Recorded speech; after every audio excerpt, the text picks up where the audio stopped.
ഇന്ന് നമ്മൾ bread pizza റെസിപ്പിയാണ് കാണിക്കാൻ പോണത്. ചുരുങ്ങിയ സമയം കൊണ്ട് പെട്ടെന്ന് നല്ല ടേസ്റ്റിൽ സിമ്പിളായിട്ട് ഉണ്ടാക്കിയെടുക്കാൻ പറ്റുന്നൊരു പിസ്സയാണിത്. സിമ്പിളാണ് ഉണ്ടാക്കിയെടുക്കാനായിട്ട്, കഴിക്കാനായിട്ടും നല്ല ടേസ്റ്റിയാണ്. അപ്പോൾ ഇതെങ്ങനെയാണ് ഉണ്ടാക്കിയെടുത്തത് എന്ന് നോക്കാം. അപ്പോൾ നമ്മുടെ ഈ പിസ്സ റെഡിയാക്കി എടുക്കാനായിട്ട് ആദ്യം ഇതിലേക്ക് വേണ്ട ചിക്കൻ ഒന്ന് മാരിനേറ്റ് ചെയ്ത് വെക്കണം. അപ്പോൾ അതിനായിട്ട് 100 ഗ്രാം ബോൺലെസ് ചിക്കൻ ഇതുപോലെ ചെറുതായിട്ട് കട്ട് ചെയ്തിട്ട് എടുത്തിട്ടുണ്ട്. അതിലേക്ക് 2 ടേബിൾ സ്പൂൺ മുളക് പൊടി, 1/2 ടേബിൾ സ്പൂൺ മഞ്ഞൾപ്പൊടി, 1/4 ടേബിൾ സ്പൂൺ പെരിഞ്ജീരകം പൊടിച്ചത്, അതുപോലെ തന്നെ 1/4 ടേബിൾ സ്പൂൺ അളവിൽ ഉപ്പ്, ഒരൽപ്പം വിനീഗർ ചേർക്കുന്നുണ്ട്. അടുത്തതായിട്ട് ഇതെല്ലാം കൂടെ നമ്മളൊരു സ്പൂൺ വെച്ചിട്ട് ഇതുപോലെ നന്നായിട്ടൊന്ന് മിക്സാക്കി എടുക്കുകയാണ്. ഫുള്ളായിട്ട് നന്നായിട്ട് മിക്സാക്കി എടുത്തതിന് ശേഷം ഒരൽപ്പം കോൺഫ്ലോർ ചേർത്ത് കൊടുക്കാം.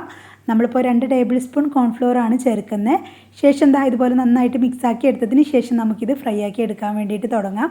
അപ്പോൾ അതിനായിട്ട് സ്റ്റൗവിലൊരു പാൻ വെച്ചിട്ട് ഒരു 2-3 ടേബിൾ സ്പൂൺ അളവിൽ സൺഫ്ലവർ ഓയിൽ ഒഴിക്കുക. സൺഫ്ലവർ ഓയിൽ നന്നായി ചൂടായിട്ട് വരുന്ന സമയത്ത് നമ്മൾ മാരിനേറ്റ് ചെയ്ത് വെച്ചിട്ടുള്ള ചിക്കൻ ഫുള്ളായിട്ട് ഇതിലേക്ക് ഇട്ട് കൊടുത്തിട്ട് ഇത് നന്നായിട്ടൊന്ന് ഫ്രൈ ആക്കി എടുക്കുകയാണ്.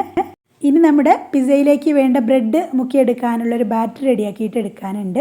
അപ്പോൾ അതിനായിട്ട് ഇതുപോലെ ഒരു ബൗളിലേക്ക് 2 മുട്ട പൊട്ടിച്ച് ഒഴിച്ചു കൊടുക്കാം. കൂടെ തന്നെ ഒരു 4-5 ടേബിൾ സ്പൂൺ അളവിൽ പാൽ ഒഴിച്ചു കൊടുക്കാം. അപ്പോൾ ആദ്യം നമ്മളൊരു 3 ടേബിൾ സ്പൂൺ ഒഴിച്ചിട്ട് സ്പൂൺ വെച്ചിട്ട് ഇതുപോലെ നന്നായിട്ടൊന്ന് മിക്സാക്കി നോക്കി. അപ്പോൾ പാലിൻ്റെ അളവ് കുറവായതുകൊണ്ട് തന്നെ ഒരു 3 ടേബിൾ സ്പൂണും കൂടെ ചേർത്തിട്ടുണ്ട്. ടോട്ടൽ ഒരു 6 ടേബിൾ സ്പൂണാണ് പാൽ ചേർത്തിട്ടുള്ളത്. ഇതുപോലെ നന്നായിട്ട് പാൽ ചേർത്തതിന് ശേഷം നന്നായിട്ട് മിക്സാക്കി എടുക്കുക. ഇനി നമ്മൾ കുറച്ച് ബ്രെഡ് സൈഡെല്ലാം കട്ട് ചെയ്ത് റെഡിയാക്കി വെച്ചിട്ടുണ്ട്. ഇനി സൈഡ് കട്ട് ചെയ്ത് വെച്ചിട്ടുള്ള ബ്രെഡ് എഗ്ഗിൽ നന്നായിട്ട് മുക്കിയെടുക്കുക. ഈ ഒരു രീതിയിൽ നമ്മുടെ എഗ് ബാറ്ററിൽ നന്നായിട്ട് മുക്കിയെടുക്കുക. ശേഷം പാനിലേക്ക് ഇതുപോലെ അടുക്കി അടുക്കി വെച്ച് കൊടുക്കാം. അപ്പോൾ നമ്മളിതുപോലെ വെക്കുന്ന സമയത്ത് സൈഡിൽ ചെറിയ ഗ്യാപ്പെല്ലാം ഉണ്ടെങ്കിൽ ചെറിയ പീസ് വെച്ചിട്ട് ഫില്ല് ചെയ്ത് കൊടുക്കുക. ഈ ഒരു രീതിയിൽ നമ്മുടെ പാൻ നിറയെ വെച്ച് കൊടുക്കുക. അപ്പോൾ സൈഡ് വശം കുറച്ച് പൊങ്ങി നിൽക്കാനായിട്ട് നമ്മൾ ഒരു ബ്രെഡ് 4 പീസായിട്ട് നീളത്തിൽ 4 പീസായിട്ട് കട്ട് ചെയ്ത് റെഡിയാക്കി വെച്ചിട്ടുണ്ട്. ആ പീസ് നമ്മൾ സൈഡിലൂടെ ഈ ഒരു രീതിയിൽ വെച്ച് കൊടുക്കുകയാണ്. അപ്പോൾ കാണുമ്പോൾ നല്ലൊരു ഭംഗിയായിരിക്കും, നല്ല റൗണ്ട് ഷേപ്പിൽ നമുക്കിത് കിട്ടുകയും ചെയ്യും. അപ്പോൾ അതിന് വേണ്ടിയിട്ടാണ് നമ്മൾ ചെറിയ പീസായിട്ട് ഇതുപോലെ കുറച്ച് പൊങ്ങിയിട്ട് ഈ ഒരു രീതിയിൽ വെച്ച് കൊടുക്കുന്നത്. ഇനി നമ്മുടെ കൈ വെച്ചിട്ട് ഈ ഒരു രീതിയിൽ നന്നായിട്ടൊന്ന് പ്രസ് ചെയ്ത് കൊടുക്കുകയാണ്. അതാ കണ്ടില്ല, ഈ ഒരു രീതിയിൽ പ്രസ് ചെയ്ത് കൊടുത്തതിന് ശേഷം നമുക്കിത് സ്റ്റൗവിലേക്ക് വെച്ച് കൊടുക്കാം. അപ്പോൾ ഇത് വെക്കുന്ന സമയത്ത് ഫ്ലെയിം നന്നായിട്ട് കുറച്ച് വെക്കുക, ഏറ്റവും ലോ ഫ്ലെയിമിലാക്കി വെക്കുക.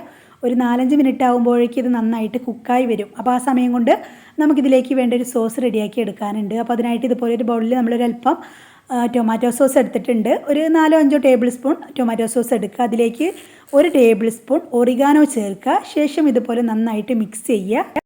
എന്നിട്ട് ഇതൊന്ന് മാറ്റി വയ്ക്കാം. അപ്പോഴേക്കും നമ്മൾ നേരത്തെ സ്റ്റൗവിൽ വെച്ച് കൊടുത്തിട്ടുണ്ടായിരുന്ന ബ്രെഡെല്ലാം നന്നായിട്ട് കുക്കായി സെറ്റായി വന്നിട്ടുണ്ടാവും. ഇനി നമ്മളിത് പതിയെ ഒന്ന് കമിഴ്ത്തി കൊടുക്കുകയാണ്. ശേഷം നമ്മുടെ പാനിൽ നേരത്തെ ചിക്കൻ ഫ്രൈ ആക്കി എടുക്കാൻ എടുത്തിട്ടുണ്ടായിരുന്ന ഓയിൽ ഉണ്ടായിരുന്നല്ലോ, അത് ഒരല്പം പാനിൽ ഒഴിച്ച് കൊടുത്തിട്ടുണ്ട്. അതിലേക്ക് നമ്മൾ കമിഴ്ത്തി വെച്ച് കൊടുത്തിട്ടുള്ള ബ്രെഡിൻ്റെ ആ ഷീറ്റ് ഇതുപോലെ വെച്ച് കൊടുക്കുകയാണ്. വെച്ച് കൊടുത്തതിന് ശേഷം അതിന് മുകളിലായിട്ട് റെഡിയാക്കി വെച്ചിട്ടുണ്ടായിരുന്ന സോസ് ഉണ്ടല്ലോ, ഒറിഗാനോ ചേർത്തിട്ടുള്ള ടൊമാറ്റോ സോസ്, അത് ഇതിന് മുകളിലായിട്ട് നമ്മളിതുപോലെ നന്നായിട്ട് തേച്ച് കൊടുക്കുകയാണ്. ശേഷം നമ്മൾ ഒരല്പം മൊസറല്ല ചീസ് ഇതിന് മുകളിലായിട്ട് ഇട്ട് കൊടുക്കുന്നുണ്ട്. പിന്നെ സവോള ഇതുപോലെ സ്ക്വയർ പീസായിട്ട് കട്ട് ചെയ്തതും നേരത്തെ ഫ്രൈ ആക്കി വെച്ചിട്ടുള്ള ചിക്കൻ ഉണ്ടായിരുന്നല്ലോ, അത് നമ്മളൊരല്പം ഇട്ട് കൊടുക്കുന്നുണ്ട്. പിന്നെ സ്ക്വയർ പീസായിട്ട് കട്ട് ചെയ്ത് വെച്ചിട്ടുള്ള ക്യാപ്സിക്കം, തക്കാളി, പിന്നെ ഏത് വെജിറ്റബിൾസ് വേണേലും ചേർക്കാം. നമ്മളിതെല്ലാമാണ് ചേർത്തിട്ടുള്ളത്. പിന്നെ അതിന് മുകളിലായിട്ട് വീണ്ടും നമ്മൾ മൊസറല്ല ചീസ് ഇട്ട് കൊടുക്കുന്നുണ്ട്.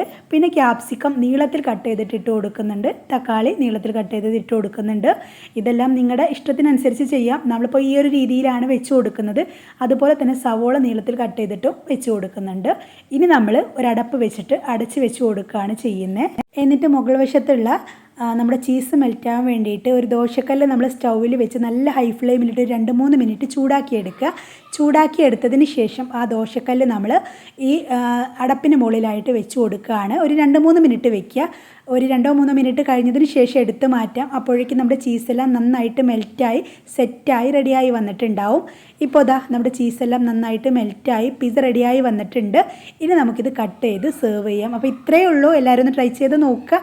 വീഡിയോ കണ്ടിഷ്ടമായെന്ന് ലൈക്ക് ചെയ്യുക. ഇതുപോലെയുള്ള ന്യൂ റെസിപ്പിക്കായിട്ട് നമ്മുടെ ചാനൽ ഒന്ന് സബ്സ്ക്രൈബ് ചെയ്യുക. Thanks for watching.